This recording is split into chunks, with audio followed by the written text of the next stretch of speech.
cuando la audición ingresa desde la periferia y viaja por el oído medio, periféricamente hablando, entra en un 100% llevando audición del lado izquierdo y 100% llevando audición del lado derecho. Pero una vez que se topa con el sistema nervioso central, cada lado se topa mayor veces en cantidad de fibras con el lado contrario, de tal manera que siempre la audición, cuando es llevada en el sistema nervioso central, es mucho más a predominio del lado contrario y menos a predominio del mismo lado. ¿Okay? Llegan los respectivos núcleos centrales, tanto el coclear ventral como el coclear dorsal, y luego cada uno de ellos origina lo que asciende hacia arriba, vale la redundancia, con el nombre del lemnisco lateral. Entonces, dése cuenta que el lemnisco lateral, que son las fibras terciarias auditivas del lado derecho y del lado izquierdo, cuando llegan básicamente a los tubérculos cuadrigéminos inferiores, en particular llegan a 3 núcleos, pero la relevancia clínica, por lo menos en el humano, solamente es en el núcleo central y en el núcleo pericentral. El tercer núcleo, que es el núcleo externo, es básicamente muy ínfimamente desarrollado en los humanos y creo que solamente es extremadamente desarrollado en los delfines. Si alguien me va a preguntar para qué sirve eso en los delfines, no tengo pálida idea, si alguien me va a preguntar. La idea es que cada lemnisco lateral se proyecta, en este caso, al núcleo central del tubérculo cuadrigémino inferior de cada lado, y solamente a ese lado, pero en particular a su parte ventrolateral, y en menor cantidad de fibras a su parte dorsomedial. Pero también este lemnisco lateral de cada lado se proyecta en un 100% hacia el segundo núcleo del tubérculo cuadrigémino inferior, que es el núcleo pericentral. Entonces, repito, en teoría, este lemnisco lateral del lado derecho y este lemnisco lateral del lado izquierdo, el del lado derecho, que estaría llevando mayor cantidad de audición que viene desde el lado izquierdo y menor cantidad de audición que viene del lado derecho. El lemnisco lateral del lado izquierdo viene ascendiendo mayor audición del lado contrario y menor audición del mismo lado. Obviamente eso asciende hacia la parte ventrolateral y dorsomedial del núcleo central, que es el principal núcleo del tubérculo cuadrigémino inferior. Pero más sus fibras se distribuyen a la parte ventrolateral y en menor cantidad a su parte dorsomedial. Uno diría, ups, si hubiera una lesión aquí, ya se dañó, ¿qué cosa? La bilateralidad de la audición en lo que al ascenso se refiere. Pero para que se mantenga la bilateralidad de la audición, existe una conexión precisamente entre las partes dorsomediales de cada núcleo central en cada lado de los tubérculos cuadrigéminos inferiores. Si este no existiera, o sea, esta unión, la bilateralidad se acabara en el núcleo central. Pero gracias a que la parte dorsomedial de cada uno de ellos, de cada lado, tiene comunicaciones recíprocas, se mantiene la bilateralidad de la audición y no se daña para nada, o sea, no se suspende y sigue ascendiendo. Esto a su vez, la parte ventrolateral, esta tiene que seguir ascendiendo.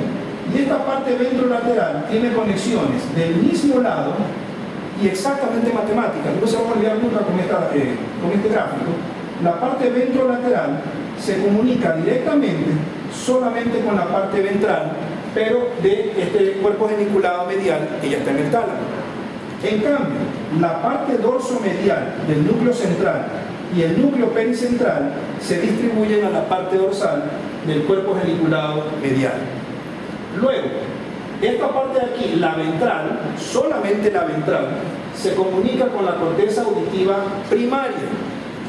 En cambio, la parte dorsal de cada uno de los cuerpos geniculados mediales se comunica con la corteza auditiva secundaria. Y a su vez hay fibras que bajan de la corteza y que se distribuyen solamente a la parte dorsomedial de cada lado y al núcleo pericentral de cada lado. Entonces, no sé si me hice entender.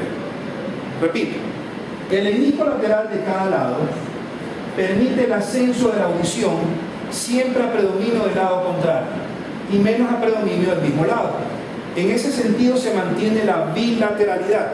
¿Eso qué significa? Que si algo me lesiona el hemisco lateral del lado derecho, siempre la audición va a ser detrimentada o depauperada o disminuida en el otro lado.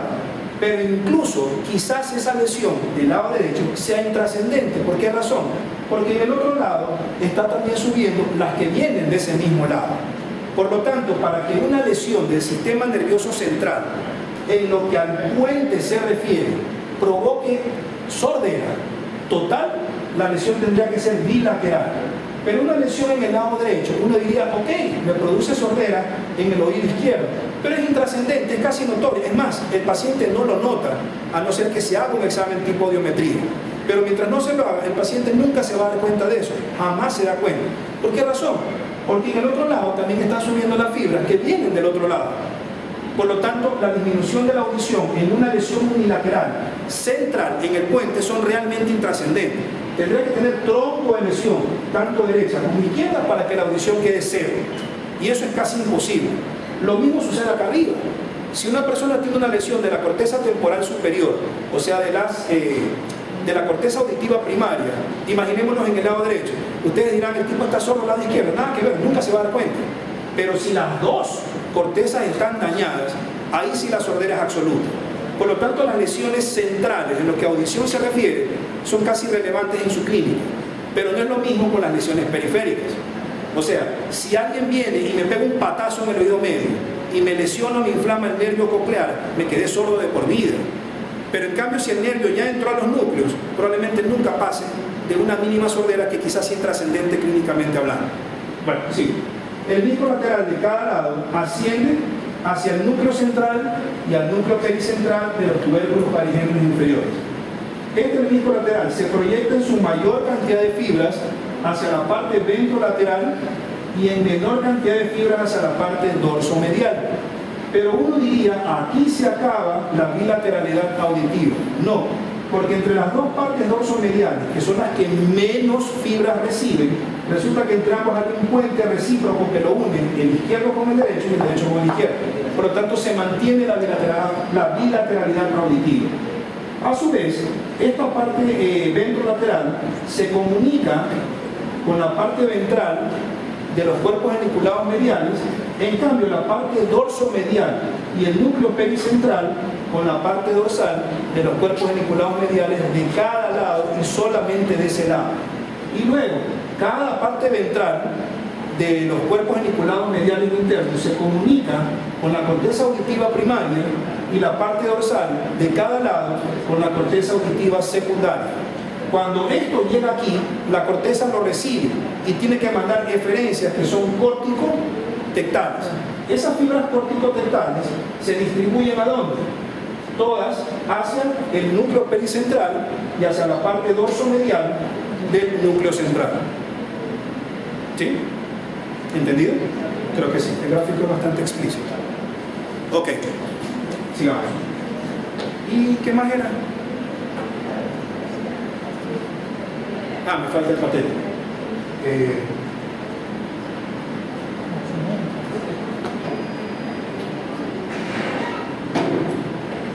El patético, apaguen eso un poquito. El patético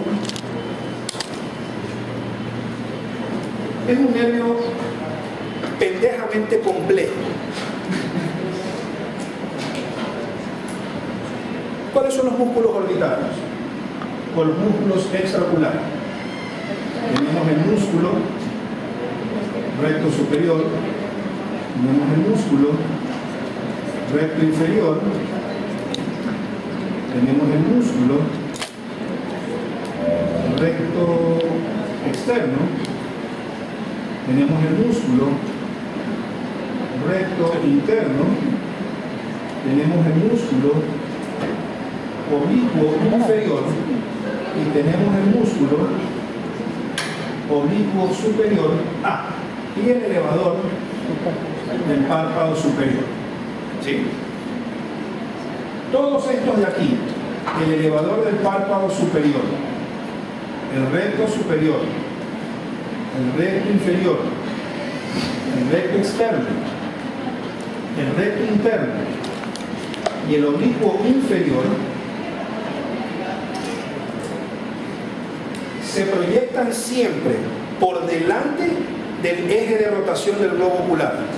¿Alguien tiene aquí eso? Yo creo que se entiende más fácil así, porque cuando lo explica un libro es inentendible. ¿Está sucio? No importa, pero es cosa que me metió en la boca. ¿Qué la pena?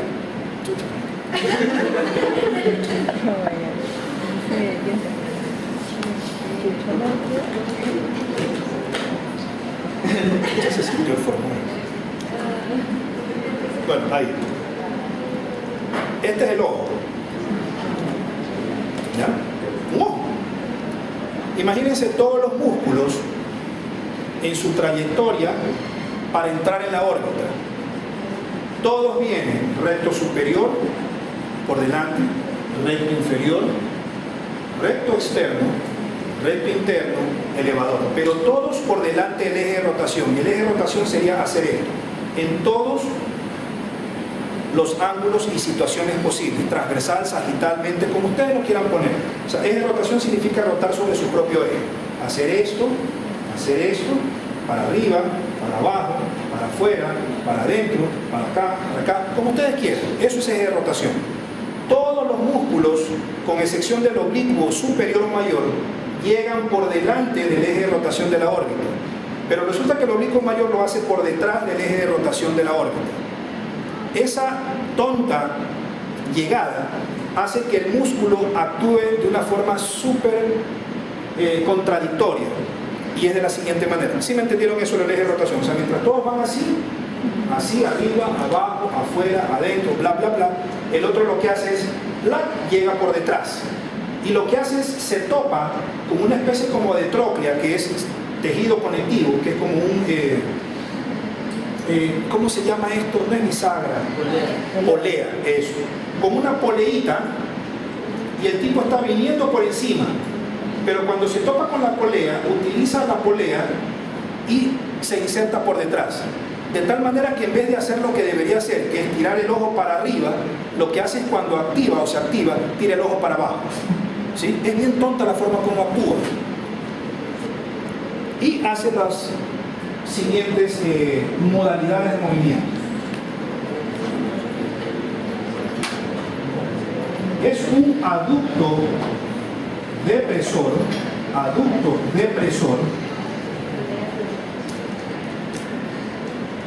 es abductor y es girador o intorsionador.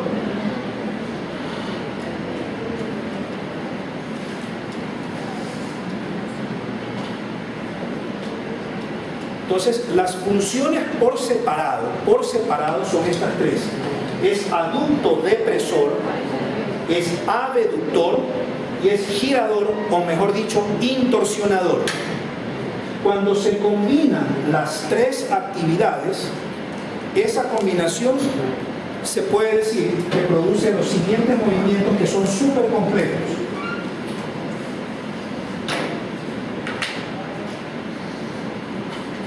Rota en abducción,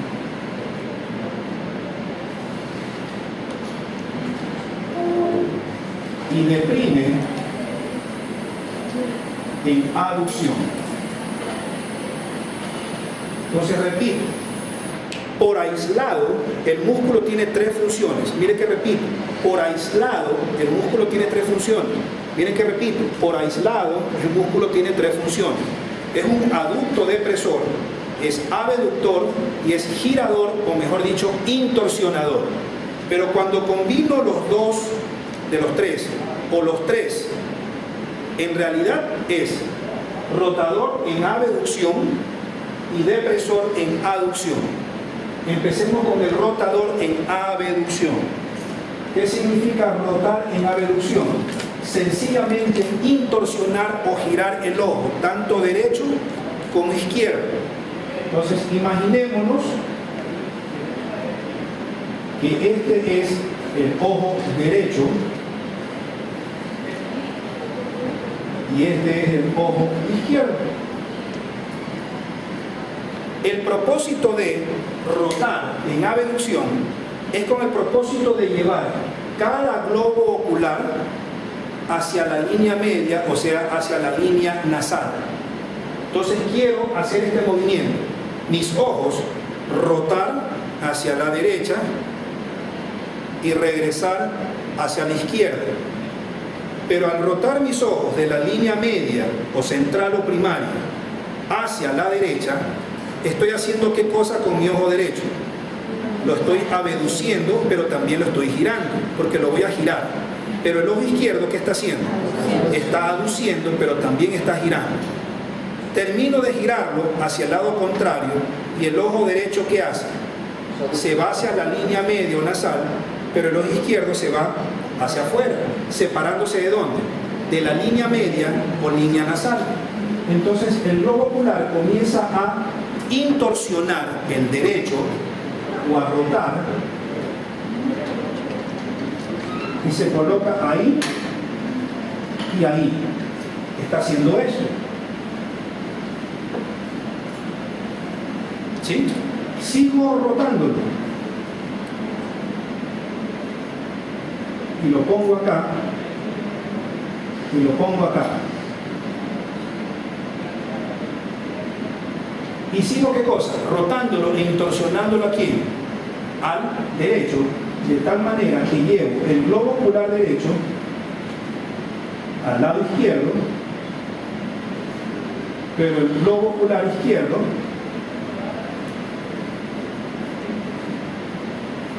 al otro lado o al mismo lado izquierdo.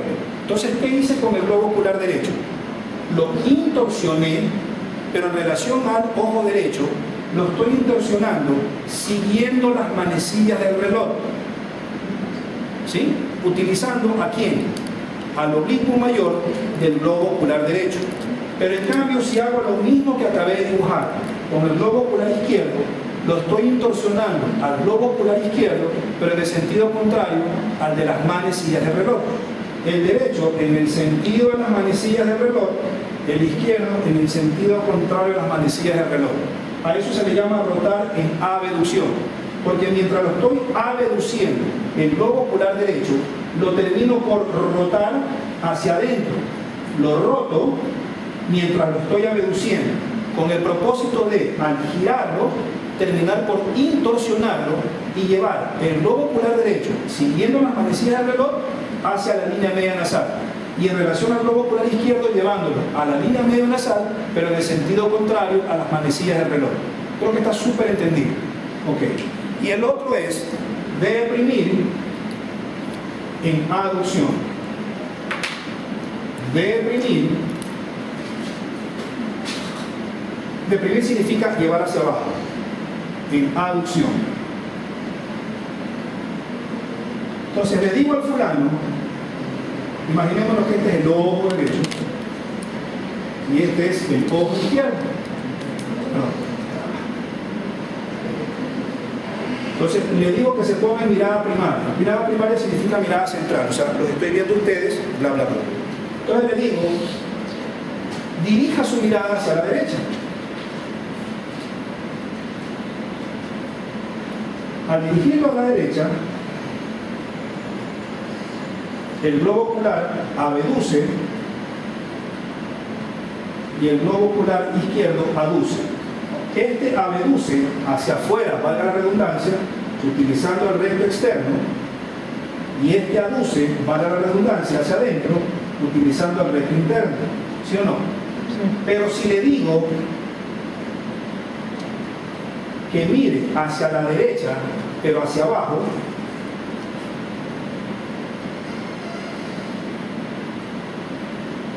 lesionemos al núcleo, o perdón, al nervio patético del lado izquierdo, o sea, del globo ocular izquierdo.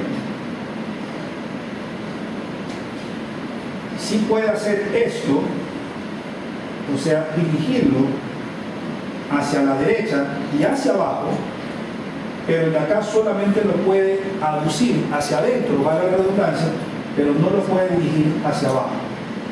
Entonces les está diciendo que hay una lesión del nervio patético de ese lado o del músculo oblicuo superior de ese mismo lado. ¿Sí me entendieron? Entonces eso significa deprimir mientras está aducido.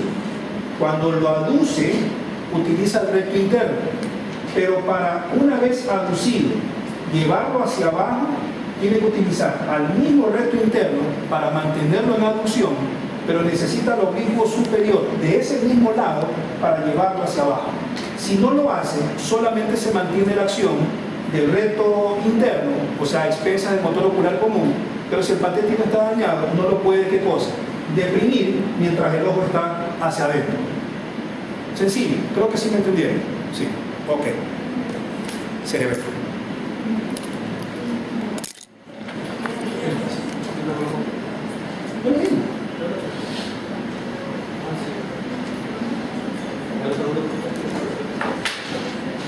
Ok.